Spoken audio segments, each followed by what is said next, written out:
So now we're going to move on to the second great early Taoist thinker, Zhuangzi, one of the most influential thinkers in Chinese history and my personal favorite.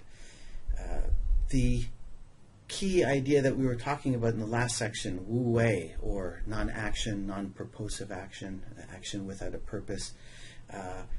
Hard to describe exactly what's going on there, but the general idea is that when you are full of ego and you are in control of your own decisions and your own desire and will, then you are kind of closing yourself off in a way that I talked about previously, that the more we focus on our ego, the less we can connect with something beyond ourselves. In the Taoist understanding, the kind of mystical approach that we see in Lao Tzu and Zhuangzi, this ability to let go and connect with something greater, the Tao, the idea here is that there's a kind of flowing energy, and that the more we're paying attention to our own mind, our own ideas and thoughts and perceptions and ways of looking at the world, the less we're sensitive to this very almost hidden kind of energy flowing through things. And we really need to empty ourselves out to become aware of that. You might think of it something like this. Imagine you have a current of water, and if you're splashing around and you're going whatever direction you want to be going in, you can really lose sight of what direction the water is actually flowing. But if you just are still and just lie there and float, and the water will carry you wherever it's going. And the idea is that life is like that as well. The Tao is this flowing energy, and if we can quiet our mind, we can really become sensitive to where it wants to carry us, and we just go with the flow. That is illustrated in all kinds of different stories in Zhuangzi, which are really very different kinds of stories than we see in the Tao Te Ching. Instead of short poetry, we have prose, a little bit longer, but still fairly short stories. Each story is a lot easier to understand on its own than in the Tao Te Ching, where it can be really difficult to figure out what he's talking about. It's not so hard to follow the flow of the story, but to get to the hidden meaning, you have to dig a little bit deeper. After the lecture, you'll look, and there's one picture, and then there's a passage. The picture has Zhuangzi asleep with a butterfly, and that's one of the most famous stories in the Zhuangzi. The gist of the story, that this one happens to be very, very short, is that Zhuangzi is asleep, and he's having this dream, and he's dreaming he's a butterfly, and he's flittering and fluttering all around, and just everything is wonderful, but he has no recognition of himself as Zhuangzi. He's completely lost sight of that. He's in this wonderful dream. And then he wakes up, and he says, there I was, suddenly, unmistakable, me, solid Zhuangzi, once again. But then he ends with this really puzzling kind of question. He says, but I wasn't sure if it was I who dreamed the butterfly, or is it the butterfly who's dreaming me? And that kind of absurd quality that Zhuangzi presents us with repeatedly, you could dismiss it and say, I don't know what he's talking about. But if you really try and dig behind it, there's something quite profound there.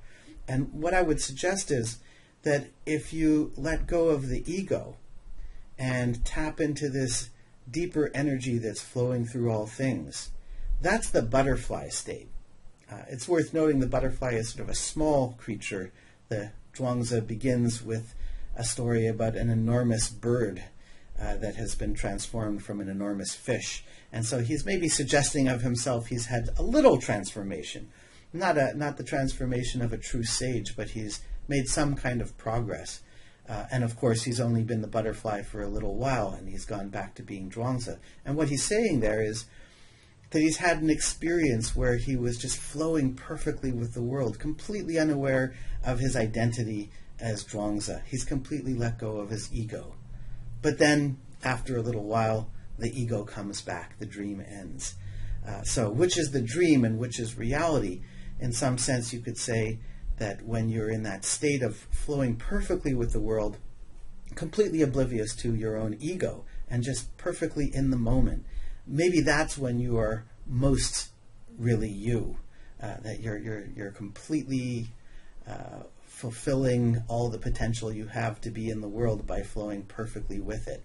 And it's only after that we come back to ourselves that we become aware of that as an experience. When we're in the experience, it's like you're in the dream. You're not aware that you're dreaming. But when you come out of the dream, then you realize that there had been a dream, and the question is, which is more real?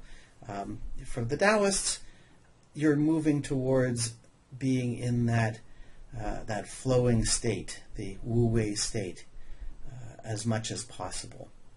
So the next passage, I'm just going to read one small bit of it now. I want you to read the whole thing and think about it, and we'll talk about it in class.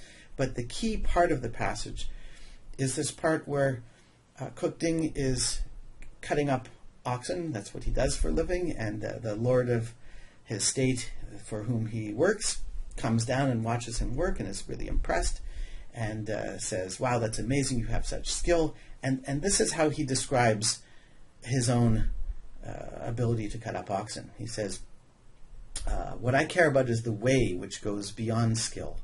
When I first began cutting up oxen, all I could see was the ox itself. But after 3 years, I no longer saw the whole ox, and now I go at it by spirit, and I don't look with my eyes. Perception and understanding have come to a stop, and spirit moves where it wants.